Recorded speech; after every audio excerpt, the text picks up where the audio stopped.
Good evening, you're welcome to the B&FT Digest. I'm Lily Baba Utu. In the headlines, the Bank of Ghana has bailed out government with 10 billion Ghana cedis to close the fiscal gap. Also, government has settled a 2.6 billion Ghana cedi debt owed the Electricity Company of Ghana. And the coronavirus pandemic has sped up government's cash light agenda as interoperability sees a 31% rise in March. Details of these are coming up shortly. Data from the Bank of Ghana has shown that even though the coronavirus pandemic has wrecked many sectors of the economy, there is a positive side to the virus as it is pushing the cash light agenda of the country.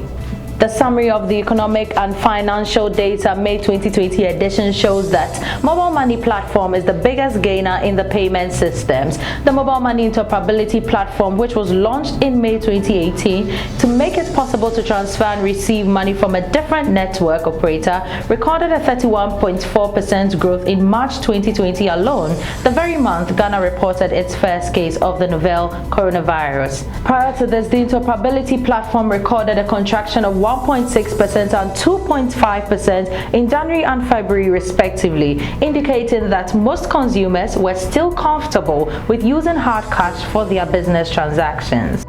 And government has announced that its indebtedness to the Electricity Company of Ghana, amounting to some 2.6 billion Ghana cedis, has been settled.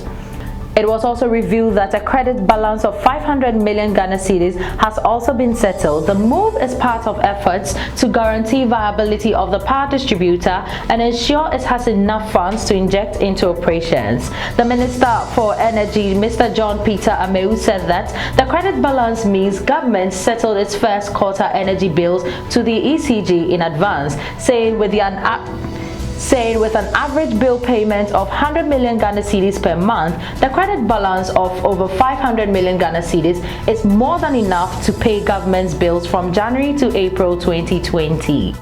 President Nana Addo Dankwa Akufo-Addo has urged potential beneficiaries of the 1 billion Ghana cedi loan support scheme to invest the monies in their work and bring the economy back on track. According to the president, the outbreak of coronavirus has affected global economies, including Ghana, which has since witnessed a drop in productivity, job losses, revenue loss of business and individuals.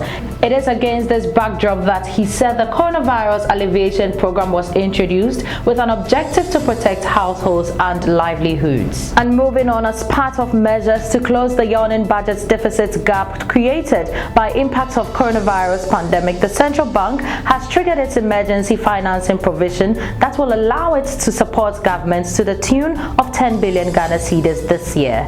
Since 2016, when Ghana entered into an extended credit facility program with the IMF, the central bank's financing of government's budget ceased, all in the interest of resorting fiscal discipline.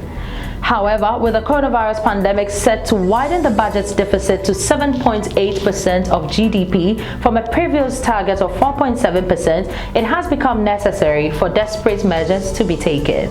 And in our final story for today, the average standard of living of Ghanaians virtually experienced no change between 2018 and 2019, as figures from the Ghana Statistical Service show that the GDP per capita of the economy marginally declined between the period.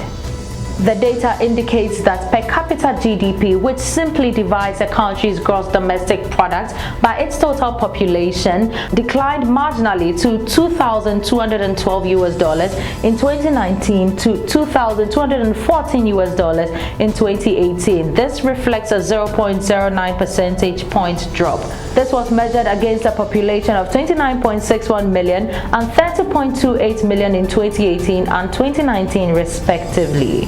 And it's a wrap on the top business stories that made headlines this week. Don't forget to grab a copy of the B&FT newspaper or visit us at thebftonline.com. The B&FT Digest is sponsored by Posh Ghana, Mobus Properties, UBA, Republic Bank, Stanbic Bank, Casa Preco, and Mizan Ghana. Also follow us on all our social media platforms. My name is Lily Baba Utu. Have a lovely weekend.